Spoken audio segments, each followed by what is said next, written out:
नमस्कार दोस्तों।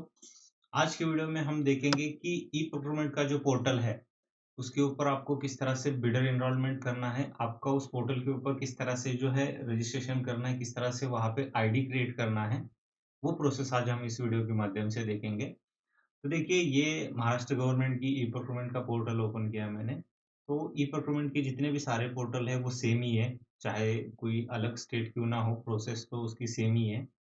पोर्टल का भी स्ट्रक्चर पूरा सेम ही है। जैसे मैंने देखो दूसरे टैब में यहाँ पे सीपीपी का पोर्टल ओपन किया है, तो ये सेंट्रल पब्लिक प्रोक्योरमेंट पोर्टल है और उसके ऊपर भी सेम प्रोसेस है। मतलब कोई भी पोर्टल हो ई प्रोक्योरमेंट का, उसकी प्रोसेस जो है बिडर एनरोलमेंट की, वो सेम ही है। तो देखो, सबसे पहले आपको अगर उस पोर्टल के ऊपर अगर आपको टेंडर भरना है, तो आपको इस पे रजिस्ट्रेशन करना पड़ेगा। यहाँ पे बिडर जो है वो एनरोलमेंट करना पड़ेगा।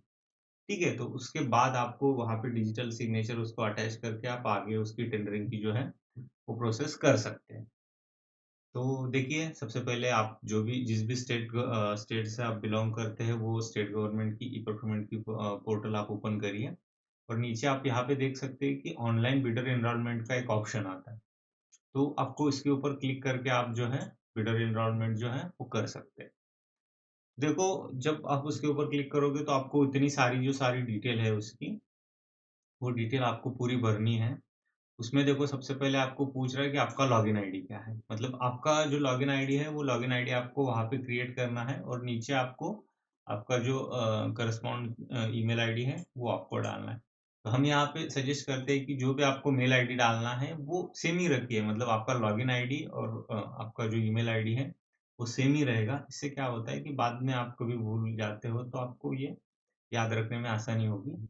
तो हम वही सजेस्ट करते हैं कि दोनों जगह आपको सेम ही मेल आईडी डालना है। तो मैंने यहाँ पे मेल आईडी मेरा डाला है, मैं उसको कॉपी करता हूँ, यहाँ पे सीधा पेस्ट करता हूँ। ठीक है? लॉगिन आईडी और हमारा करस्पॉन्डेंस मेल आईडी जो है, वो सेम ही रखा मैंने। ठीक है? उसके बाद आपको मोबाइल नंबर आपको डालना है। सबसे पहले इंडिया का 91 जो है, वो कोड आपको यहाँ पे डालना है।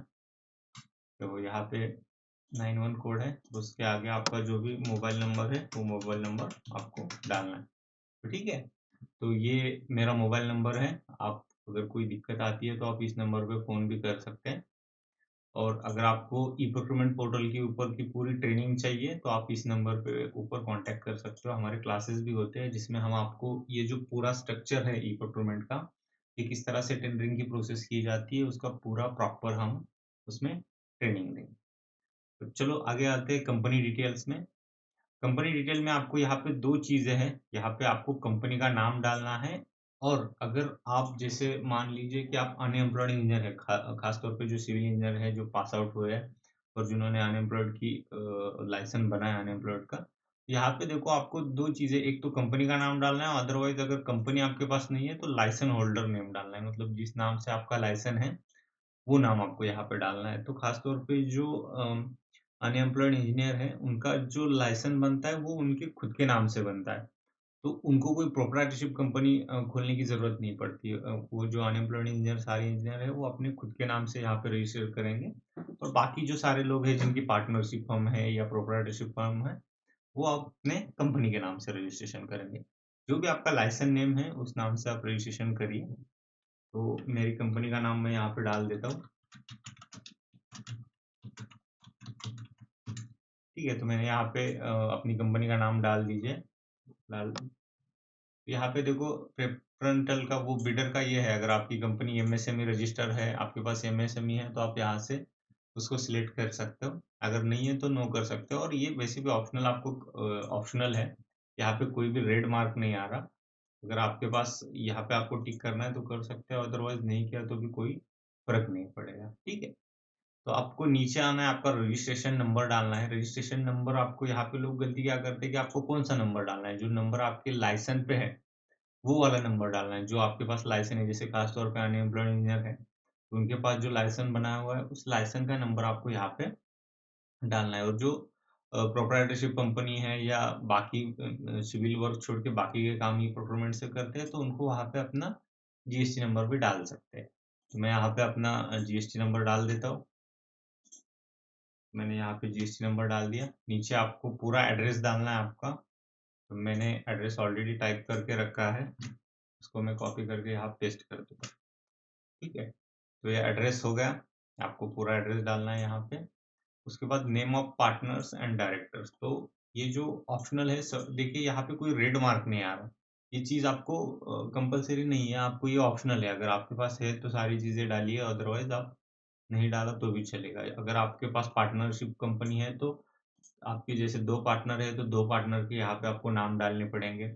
अगर कितने डायरेक्ट्स है, प्राइवेट लिमिटेड कंपनी है तो कितने डायरेक्टर्स है, तो वो सारी चीज़ें आपको वहाँ पे डालनी है। तो ये चीज़ें ऑप्शनल है, यहाँ पे कुछ मत डाला तो भी चलेगा। अगर आपकी प्रोप्राइटरशिप कंपनी है तो आप यहाँ पे खुद का नाम जो भी है वो भी डाल सकते हो। ठीक है, तो मैंने यहाँ पे खुद का नाम डाला, अगर नहीं डालते तो भी हो जाता, और ये चीज़ ऑप्शनल है। ठीक है, तो बिडर टाइप यहाँ पे इंडियन रहेगा, जो भी आपकी सिटी है वो सिटी आपको डालनी है। तो मैंने पुणे डाल दिया। आपका स्टेट सिलेक्ट करना है, महाराष्ट्र सिलेक्ट किया मैंने, और जो भी आपका पोस्टल पिन कोड है वो डालना है आपको। मैंने वो पोस्टल पिन कोड भी डाल दिया, और यहाँ पे आपको जो है आपका पैन नंबर डालना है। तो मैं अपना खुद का पैन डालता हूँ, प्रोप्राइटरशिप मेरी कंपनी है तो मैं खुद का पैन डालूंगा।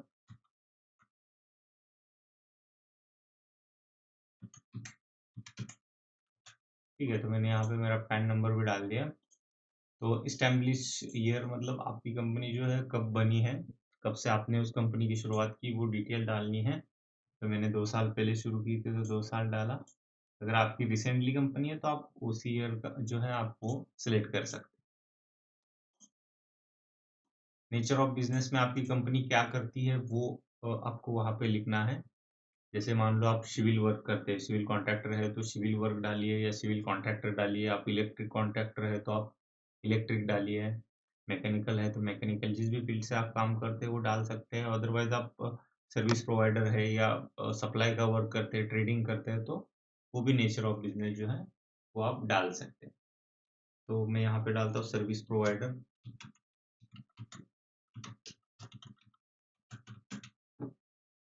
ठीक है, मैंने सर्विस प्रोवाइडर डाल दिया। लीगल स्टेटस में आपकी लिमिटेड कंपनी है या जॉइंट वेंचर है या पार्टनरशिप है, जो भी है वो डालना है। अगर जॉइंट वेंचर में किसी कंपनी के साथ आप काम करके जॉइंट वेंचर आपने बनाए तो वो सिलेक्ट कर सकते हैं। अदरवाइज आप लिमिटेड कंपनी, अगर आपकी प्रोप्राइटरशिप है तो आपको यहाँ पे अदर करना है। जैसे अनएम्प्लॉयड इंजीनियर का लाइसेंस है तो आपको वहाँ पे भी अदर अदर करना है। कंपनी कैटेगरी आपको सिलेक्ट करनी है। आपके पास एमएसएमई जो है वो माइक्रो है, स्मॉल है या मीडियम है, जो भी है आपको यहाँ पे सिलेक्ट करना है। अगर नहीं है तो सीधा आप अदर कर दीजिए, कोई फर्क नहीं पड़ता। ठीक है, उसके बाद कॉन्टैक्ट डिटेल्स है। कॉन्टैक्ट डिटेल आपको भरनी है। जो भी आपका नाम है वहाँ पे आप डाल दीजिए, आपका नाम और आपकी डिटेल डाल दीजिए।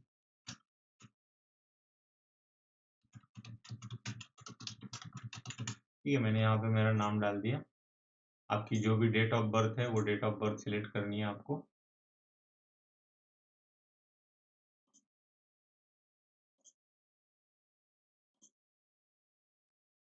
ठीक है, तो मैंने ये डेट ऑफ बर्थ सिलेक्ट कर ली। आपकी डेजिग्नेशन जो है वो डालनी है, मतलब ये जो पर्सन है वो क्या, वो पर्सन की जो डिटेल डालनी है वो डालनी है। जैसे क्या होता है कि कभी कभार बड़ी प्राइवेट लिमिटेड कंपनी है तो डायरेक्ट यहाँ पे डायरेक्टर के या किसी ओनर के नंबर नहीं डालते, जो भी उनके नीचे कोई टेंडर क्लर्क है या कोई मैनेजर वगैरह है तो उनकी डिटेल जो है वहाँ पे नीचे डाली जाती है। तो किस पोजीशन पे है ये आप डाल सकते हैं। अदरवाइज आप यहाँ पे सीधा ओनर डालिए, क्योंकि मेरी खुद की कंपनी है तो मैं यहाँ पे ओनर डाल देता हूँ। या प्रोप्राइटर भी डाल सकते हैं आप। अगर दोनों में से पार्टनरशिप फर्म है तो किसी पार्टनर है तो पार्टनर डाल सकते हैं। जो भी डिटेल है वो डिटेल आपको डालनी है, और नीचे आपका मोबाइल नंबर डालना है।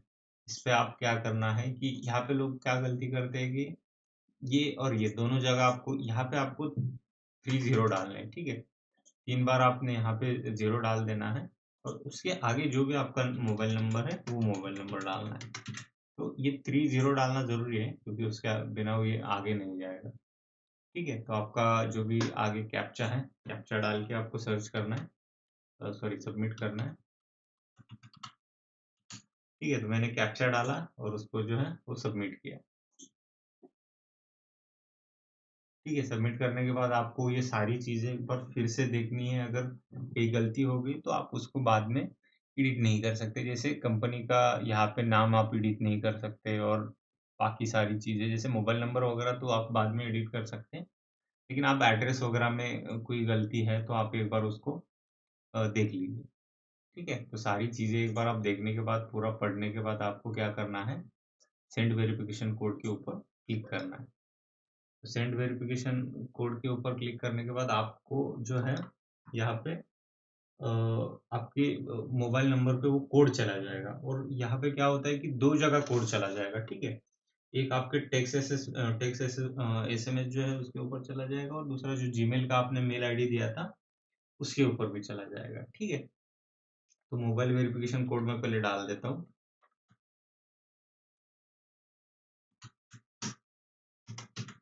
ठीक है, ये मोबाइल वेरिफिकेशन कोड डाल दिया और मैं यहाँ पे अपना मेल वेरिफिकेशन भी ये कर देता हूँ।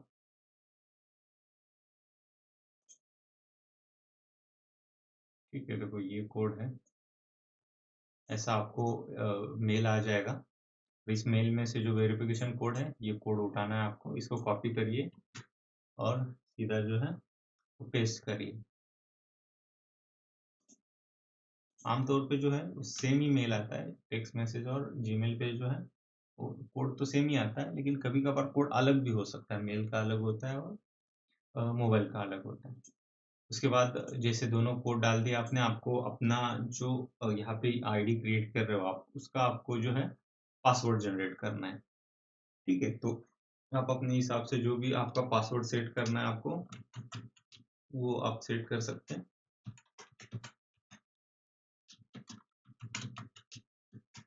मैंने यहाँ पे पासवर्ड जो है सिलेक्ट किया है, उसके बाद मैं कैप्चा डालता हूँ।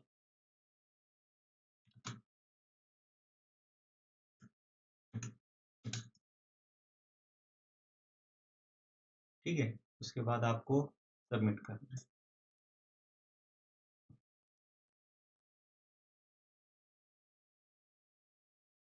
देखो your password has been generated. तो आपका जो है आईडी और पासवर्ड जो है वो सक्सेसफुली जो है वो जनरेट हो चुका है।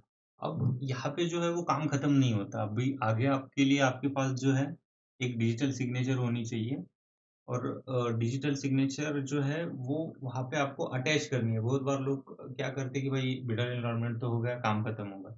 लेकिन आपके पास जो है वो डीएससी होनी चाहिए, डिजिटल सिग्नेचर, और उसके बाद वो डीएससी अटैच भी करनी है। तो अभी हम वो वाली प्रोसेस देखते हैं कि डिजिटल सिग्नेचर जो है वो कैसे ऐड करते हैं। तो मैं अपने सिस्टम को डीएससी अटैच करता हूँ।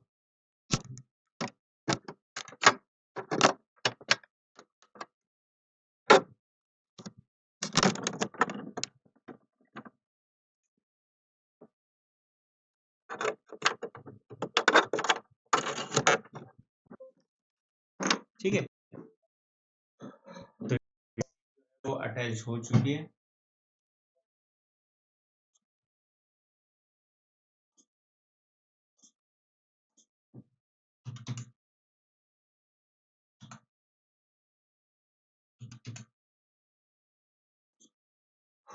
आपको यहाँ पे सबसे पहले वो जो है वो ड्राइवर इंस्टॉल करने पड़ेंगे।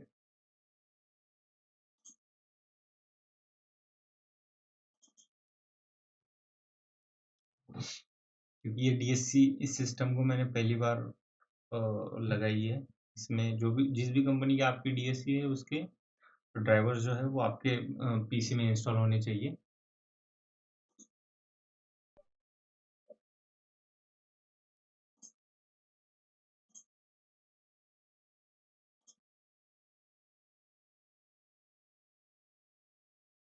ठीक है? तो ये जो है ड्राइवर्स इंस्टॉल हो चुके हैं हमारे। अब हम यहाँ से डायरेक्ट जो आपका टोकन है वो यहाँ से ये कर सकते हैं।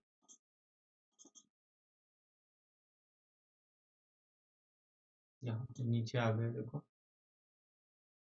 यहाँ पे आप डायरेक्ट इसके ऊपर क्लिक करिए।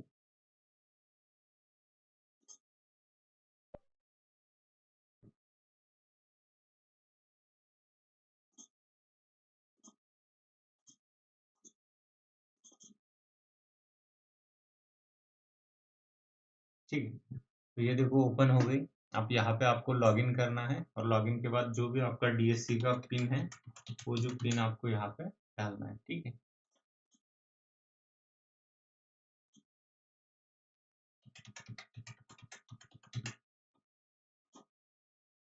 ठीक है, ये मैंने पिन डाल दिया।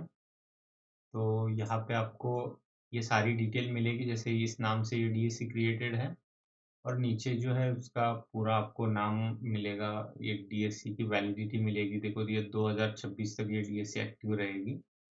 तो उसके हिसाब से अभी जैसे ही आप यहाँ पे लॉगिन करोगे तो उसके बाद यहाँ कुछ नहीं करना, आप बस साइड पे क्लिक कर दीजिए और आपको अभी क्या करना है, आपका जो भी आईडी जो है, आईडी और पासवर्ड डाल के आपको उस डीएससी को अटैच करना है, क्योंकि पहली बार ये मैंने ये किया ना, इसीलिए उसको जो है अटैच करना पड़ेगा। अब आपको जो है क्रोम पे ओपन नहीं करना, आपको माइक्रोसॉफ्ट एज पे आप जो भी पोर्टल है आपकी वो ओपन करिए।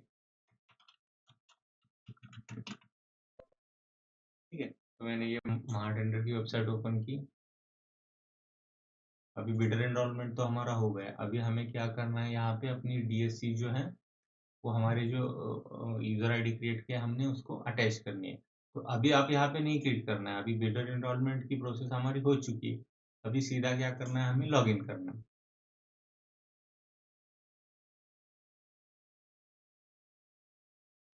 ठीक है, तो आपका यहाँ पे यूजर आईडी डालना है।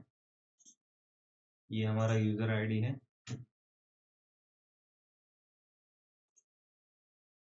ठीक है, ये मैंने यूजर आईडी डाल दिया, मैं अपना पासवर्ड डाल देता हूँ।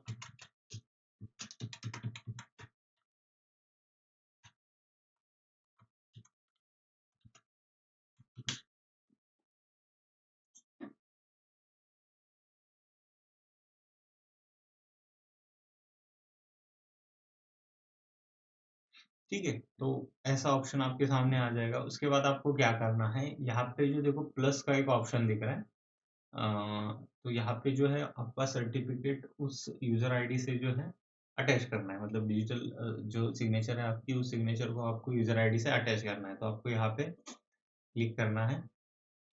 तो यहाँ पे क्लिक करने के बाद यहाँ पे देखो जावा रन होगा। ठीक है, तो अगर यहाँ पे जावा रन नहीं होता, इसका मतलब जो है आपके सेटिंग में कोई प्रॉब्लम है, आपको सेटिंग जो है वो फिर से करनी पड़ेगी।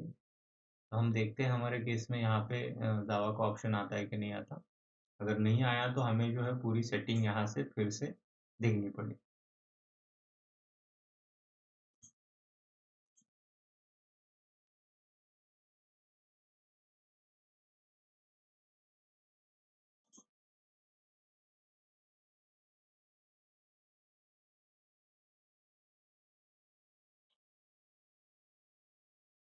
ठीक है, एक बार हम सेटिंग चेक कर लेते हैं पूरी।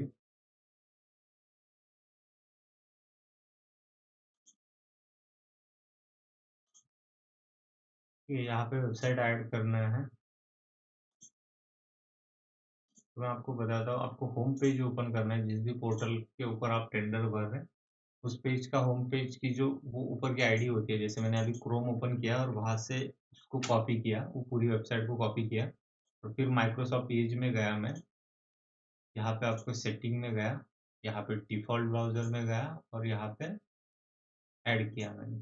ऐड पे क्लिक करने के बाद यहाँ पे वो वेबसाइट पेस्ट करनी है और ऐड करनी है। ठीक है, तो ये मैंने ऐड की और उसकी वैलिडिटी होती है 1 महीने। 1 महीने में बाद आपको फिर से वो वेबसाइट जो है दोबारा ऐड करनी पड़ी। ठीक है, तो सभी जगह ये मैंने ऐड की है।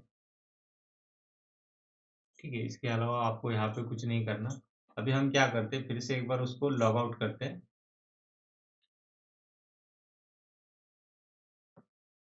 एक बार उसको पूरा लॉग आउट करेंगे, पूरा ब्राउजर ही क्लोज करते हैं। फिर से माइक्रोसॉफ्ट एज मैंने ओपन किया और यहाँ पे अपनी वेबसाइट जो है ओपन की।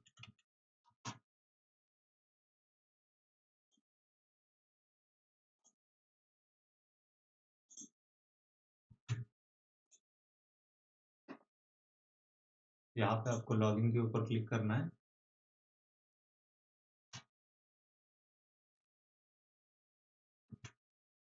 आपको अपना आईडी डालिए और यहाँ पे पासवर्ड डालिए।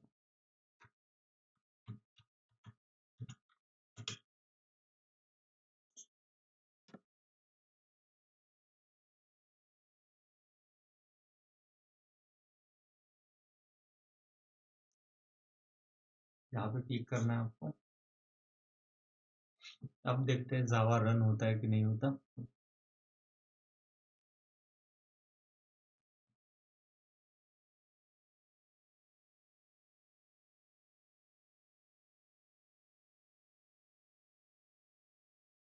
ठीक है, ये रन एक्चुअली इसीलिए डिस्प्ले नहीं हो रहा क्योंकि बिल्डर एनरोलमेंट हमने अभी किया है। उसको अपडेट होने में तकरीबन 24 घंटे का समय लगता है, शायद उसकी वजह से वो रिफ्रेश नहीं हो रहा।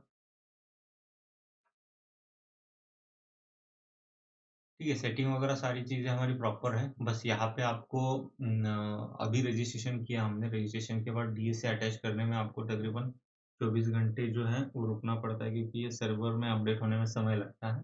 इसके बाद की कोई प्रोसेस नहीं है, बस यहाँ पे आपको यहाँ पे आपकी डीएससी शो होगी, उसके ऊपर ओके करोगे आप तो आगे बस आपको एक वेरिफिकेशन कोड चला जाएगा आपके मोबाइल के ऊपर और आपका जो है वो सीधा आपको मेन पेज के ऊपर लेके जाएगा जहाँ से आप जो है आगे टेंडरिंग की प्रोसेस कर सकते हैं। तो ये सारी प्रोसेस है, इसमें कोई दिक्कत आती है और आपको अगर जेम इसका ई प्रोक्योरमेंट का अगर ट्रेनिंग करना है तो जैसे मैंने नंबर दिया था मेरा और मैं डिस्क्रिप्शन बॉक्स में भी मेरा नंबर डाल दूंगा, आप वहाँ पे से जो है मुझे कांटेक्ट करके आप ई प्रोक्योरमेंट का भी जो है वो ट्रेनिंग ले सकते हैं। तो कोई दिक्कत आती है तो आप कमेंट करिए, अगर कोई प्रॉब्लम वगैरह है उसकी रिगार्डिंग तो आप मुझे कमेंट करके बता सकते हैं।